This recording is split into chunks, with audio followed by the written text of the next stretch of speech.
Hello everyone, welcome to YouTube channel Beyond Thought. आज का topic जो है दैट इज़, अगर आप लोग मेंस का तैयारी कर रहे हैं ना, सीजीपीएससी मेंस जो अभी 2024 का, जो कि कब होने वाला है, जून पे, तो आपके पास मुश्किल से अभी 30+ डेज ही बचे हुए हैं, है ना। इन 30+ डेज में आपको कुछ थीम जो है वो सेलेक्ट करना है। वो थीम्स ऐसे होने चाहिए जो बहुत ज़्यादा इंपॉर्टेंट है एज द एग्ज़ाम्स परस्पेक्टिव। ठीक है, क्यों मैं ऐसा बोल रहा हूँ? क्योंकि जो थीम है वो बार बार रिपीट हो रहा है, कहाँ पे? मेंस एग्जामिनेशन पे। ठीक है, तो इस साल के लिए जो पर्टिकुलर कुछ थीम होने चाहिए ना, वो मैं आपके साथ डील करने वाला हूँ थ्रू दिस वीडियोस। देखो, ये जो वीडियो है ना, वो आज का पहला पार्ट है। ऐसे 4 पार्ट और आएंगे, that is total 5 part. I will going to cover 25 themes, है ना। 25 थीम्स हम लोग कवर करेंगे, जिससे कौन कौन से क्वेश्चन बन सकते हैं। देयर वुड बी ऐसे का क्वेश्चन 2 मार्क्स का, 4 मार्क्स का, 8, 10 और 15। ठीक है, मतलब सारे मार्क्स को कवर किया जाएगा यहाँ पे। वजह क्या है? क्यों? क्योंकि यहाँ पे जो थीम्स है ना, वो बार बार रिपीट होते हैं। इसका पता कैसे चल रहा है हमको? ये देख के पता चल रहा है कि प्रीवियस ईयर में ये लोग क्वेश्चन कैसे फॉर्मुलेट किए हुए हैं। ठीक है, like I have seen this question paper since 2030 to 2022 तक का पेपर। ठीक है, तो इसमें मैंने देखा है कि बहुत सारे जो थीम्स है ना, वो रिपीट होते हैं। ऑब्वियस सी बात है कि वो रिपीट होते ही है। और ये रिपीटिशन के पीछे जो मेन वजह है वो है कि जो गवर्नमेंट है उसका माइंडसेट क्या है उस टाइम पे। क्लियर है? तो इसी बात पे हम लोग फोकस करेंगे। और एक चीज़ और, यहाँ पे जो थीम्स होंगे ना, वो इस वजह से मैं आप लोग को पॉइंट आउट कर रहा हूँ। क्यों? क्योंकि वो करंट पे भी बहुत ज़्यादा होंगे। क्लियर है? तो वही सारे टॉपिक मैं कवर करूँगा जो कि हाईलाइटेड हैं। क्लियर है? तो चलो स्टार्ट करते हैं। पहला टॉपिक क्या है आज का? That would be the Indian space mission. देखो, प्रीलिम्स में कौन सा क्वेश्चन पूछा था? एक्सपोसेट पूछा हुआ है ना। एक्सपोसेट जो हम लोग ने लॉन्च किया था उसके बारे में पूछा हुआ था प्रीलिम्स में। तो चांसेस क्या है इस बारी मेंस में पूछने के, कि वो लोग डायरेक्ट इंडियन स्पेस मिशन को पूछ दे, है ना। ये किस में पूछ सकता है? ऐसे में पूरा का पूरा एक थीम दे दिया है आपको कि इंडियन स्पेस मिशन जो है वो कैसे इवॉल्व हुआ है, कैसे इनोवेट हुआ है, उसके बारे में पूछ लिया गया। या फिर क्या पूछ सकता है? चंद्रयान मिशन को पूछ लेगा। 3 चंद्रयान मिशन हुआ है, वो तीनों को आपको फोकस करके चलना है। ठीक है, इसके अलावा और क्या पूछ सकता है? आदित्य L1 मिशन, जो कि सन के अराउंड काम करेगा। क्लियर है? सोलार वाला जो मिशन है that would be Aditya L1। Lunar वाला जो है दैट इज मून वाला, that is Chandrayaan mission. Clear है? चंद्रयान मिशन में आपको तीनों याद रखना है। और इसमें पढ़ना क्या क्या है? देखो, कब लॉन्च हुआ था ये पूछेंगे। ठीक है, कौन सा लॉन्च व्हीकल यूज़ किया गया था, उस लॉन्च व्हीकल का स्पेसिफिकेशन पूछ लेंगे कि वो कैसे होता है ना। क्या उसमें लिक्विड इंजन है, क्या उसमें सॉलिड इंजन है, क्या उसमें क्रायोजेनिक इंजन है। क्लियर है? इसके अलावा कहाँ से पूछा गया, कहाँ से लॉन्च किया गया है वो, दैट इज श्रीहरिकोटा से most of the time launch होता है। श्रीहरिकोटा है कहाँ पे? That is around the Andhra Pradesh के ईस्टर्न साइड पे। क्लियर है? That is bay of Bengal पे एक आइलैंड है जिसको बोला जाता है कौन सा? श्रीहरिकोटा। ठीक है, यहाँ पर से लॉन्च किया जाता है। ये सारी चीज़ें ध्यान रखेंगे आप लोग। ठीक है, एक चीज़ और जो पूछा जाएगा दैट वुड बी कि इसका ऑब्जेक्टिव क्या है। ठीक है, ये सारी चीज़ें आप मिस आउट नहीं करेंगे। क्यों? क्योंकि यही चीज़ें हैं जो पूछी जाएंगी, इसके अलावा और कुछ नहीं पूछा जा सकता है। एक चीज़ और जो पूछ सकता है वो क्या हो सकता है कि जो अपना इंडियन स्पेस मिशन है, या फिर अभी जो पर्टिकुलर डेवलपमेंट हुआ है, लाइक कि चंद्रयान 3 मिशन जो हुआ कंप्लीट, एक्सपोसैट हुआ, आदित्य L1 हुआ, इसके पीछे इंडिया को क्या फ़ायदा हो सकता है। ठीक है, ये कहाँ पे पूछा जा सकता है? That would be on the part 7। Clear है? पेपर 7, सॉरी, पेपर 7 में चीज़ें आपको पूछी जा सकती है। पेपर 4 में आपको साइंस से रिलेटेड टॉपिक में आदित्य L1, चंद्रयान मिशन या फिर एक्सपोसैट पूछा जा सकता है। क्लियर है? Now second topic is tribes in India. Tribes in India में जरूरी क्यों है ट्राइब्स इन इंडिया हमारे लिए? क्यों? क्योंकि यहाँ पे पीवीटीजी है, 75 पीवीटीजी है, ये आपको याद रखना है। छत्तीसगढ़ में कौन कौन से पीवीटीजी है ये भी आपको याद रखना है ना। पर्टिकुलरली वल्नरेबल ट्राइबल ग्रुप जो होते हैं। ठीक है, इसका जो 4 क्राइटेरिया है पीवीटीजी को डिफाइन करने का, है ना, ये जो पीवीटीजी है, ये 4 क्राइटेरिया में जो डिफाइन किया गया है वो कौन कौन से है ये आपको याद रखना है। छत्तीसगढ़ में जो है total PVTG that is 5 around the India के कैलकुलेशन से, लेकिन छत्तीसगढ़ का खुद का 2 अलग से पीवीटीजी है, वो भी आपको याद रखना है। अब क्या याद रखना है इसके अलावा? ये जो 5 पीवीटीजी हैं या फिर 7 जो पीवीटीजी हैं, इंडिया और छत्तीसगढ़ दोनों मिला के, इनका स्पेसिफिकेशन।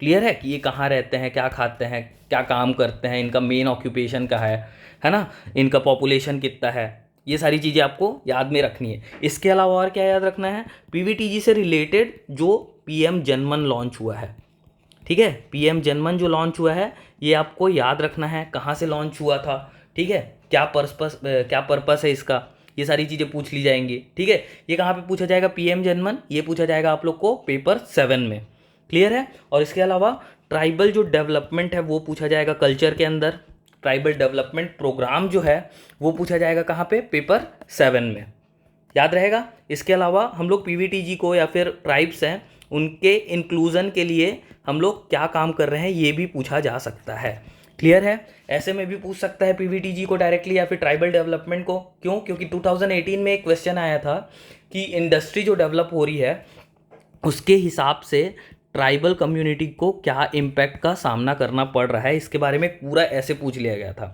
इसलिए ट्राइब्स भी हमारे लिए बहुत ज़्यादा इंपॉर्टेंस रखते हैं, क्लियर है। इसके अलावा तीसरा जो थीम है दैट वुड बी अयोध्या का राम मंदिर। अब एक चीज़ बताओ, अयोध्या का राम मंदिर है तो क्या सिर्फ राम मंदिर के बारे में पूछा जाएगा, आई वुड से नो। क्या क्या चीज़ें पूछ सकता है, ऐसे में पूरा का पूरा राम जन्मभूमि को पूछ सकता है, ठीक है, सिग्निफिकेंस उसका, कल्चरल सिग्निफिकेंस क्या है, सोसाइटल क्या है, पॉलिटिकल क्या है, इकोनॉमिक क्या है ना, ये सारी चीज़ें पूछी जाएंगी। इसके अलावा ये जो आर्किटेक्चर है अयोध्या का ये किस बेसिस पे बना हुआ है, that is Nagar style of architecture, ठीक है। जैसे कि आपको एक क्वेश्चन पूछा गया था, आई थिंक इट्स अराउंड 2019 और 20 में, जिसमें क्या बोला गया था कि जो खजुराहो का टेम्पल है उसका डिस्क्रिप्शन दो, तो वैसे ही आपको क्या पूछा जा सकता है कि अयोध्या का जो राम मंदिर है उसके बारे में एक पूरा डिस्क्रिप्शन दीजिए। इससे रिलेटेड मैं ऑलरेडी एक पोस्ट अपलोड कर चुका हूँ, कहाँ पे, कम्युनिटी पोस्ट में मेरे यूट्यूब चैनल पे, आप लोग उसको रीड कर सकते हैं, वो आपके लिए बहुत ज़्यादा फायदेमंद होगा, क्लियर है। इसके अलावा और क्या पूछ सकता है कि इसके जो स्कल्पचर थे, है ना, स्कल्प्टर्स जो थे, मतलब जो मूर्तिकार थे वो कौन थे, ठीक है, इसको बनाया किस कंपनी ने है ये भी पूछा जा सकता है, या फिर इसको जो आइडल के जो स्कल्प्टर थे वो कहाँ से बिलोंग करते हैं ये भी पूछा जा सकता है। 2 मार्क्स में तो पूछ ही सकते हैं ना, ऑब्वियस सी बात है। नगर स्टाइल ऑफ आर्किटेक्चर आपको डेफिनेटली पूछा जाएगा, mark my word. Ayodhya Ram मंदिर, ट्राइब और इंडियन स्पेस मिशन, इस बारी क्वेश्चन आना श्योर है।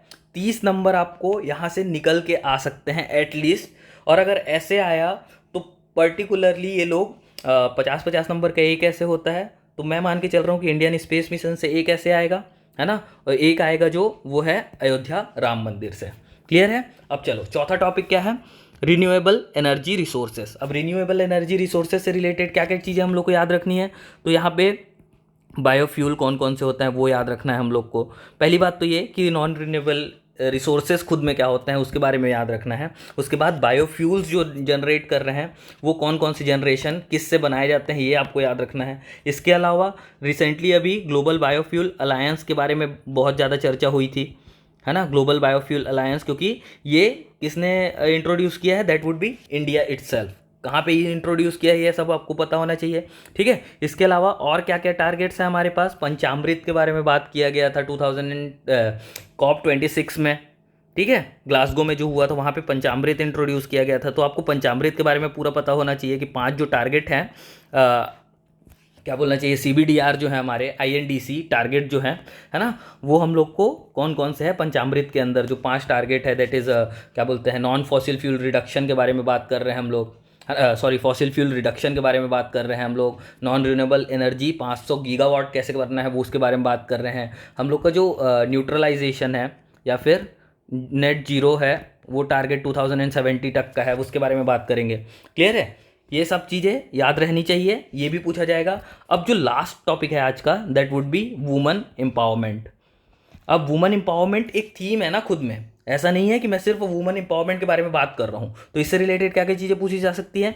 ऐसे में पूछेगा कि वुमन एम्पावरमेंट को पूरा समझाओ, या फिर जेंडर इनइक्वालिटी पे बात कर लेगा वो, है ना।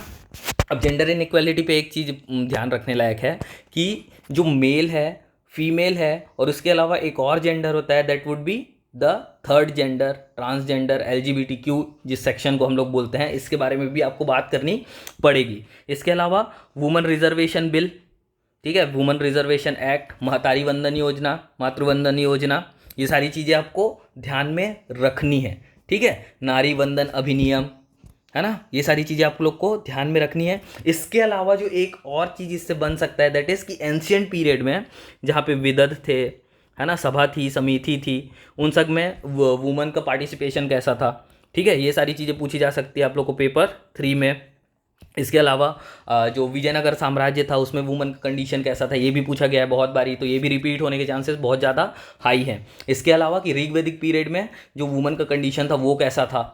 ठीक है, एक्चुअली विजयनगर एम्पायर वाले जो टॉपिक है उस पर ऑलरेडी एक वीडियो बनाया जा चुका है, इसको भी आप लोग जाके देख सकते हो। क्लियर है। इसके अलावा और क्या है, लाइक कि जो महतारी वंदन योजना था उसका स्पेसिफिकेशन पूछ लेंगे आपसे।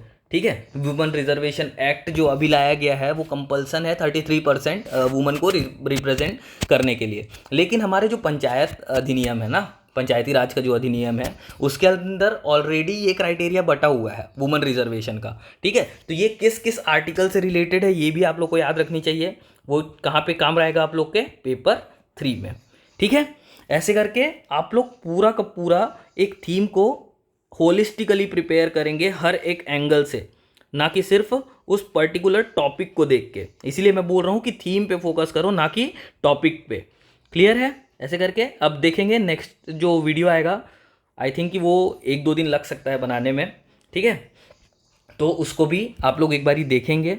ठीक है, ऐसे करके हम लोग टोटल 5 वीडियो पे जाएंगे और आप लोग को 800+ मार्क्स वाले जो अपना स्ट्रेटजी है ना उस पर फॉलो करेंगे। क्लियर है। 800, ये गारंटी मेरी है कि आप लोग का 800+ लाया जा सकता है, वो भी इजीली लाया जा सकता है अगर आप लोग का स्ट्रेटजी एकदम प्योर हो। मैं इतना श्योर अपने स्ट्रेटजी को लेके इसलिए हूँ क्योंकि ये वेल प्रूव्ड है ना। मैं हर एक एंगल को डिसाइड करके चला था, इस वजह से ये स्ट्रेटजी बना है। अनफॉर्चुनेटली प्रीलिम्स का प्रेडिक्शन थोड़ा सा गड़बड़ हो गया मेरे से, मतलब प्रेडिक्शन नहीं है एक्चुअली, मेरा थोड़ा सा लक अलग था शायद, या फिर पेपर ऐसा आ गया कि मैं क्वालिफाई नहीं कर पाया। अदरवाइज़ ये जो स्ट्रेटजी थी वो मैंने खुद के लिए बनाई थी। ठीक है, अगर मैं चाहता, अगर मैं भी क्वालिफाई कर चुका होता तो मैं आप लोग को ये स्ट्रेटजी बताता नहीं, है ना, जैसे कि मोस्ट ऑफ द टॉपर करते हैं, या फिर जो रैंक होल्डर हैं वो लोग, या फिर जो ऑफिसर बन चुके हैं वो लोग भी नहीं बताते हैं इन सारी चीज़ों को। मैं आप लोग को बता रहा हूँ क्यों, क्योंकि ये स्ट्रेटजी फुल प्रूफ है। मान के चलो, trust me once and you won't regret. Clear है। #BT for a reason. Thank you very much, मिलते हैं नेक्स्ट वीडियो में।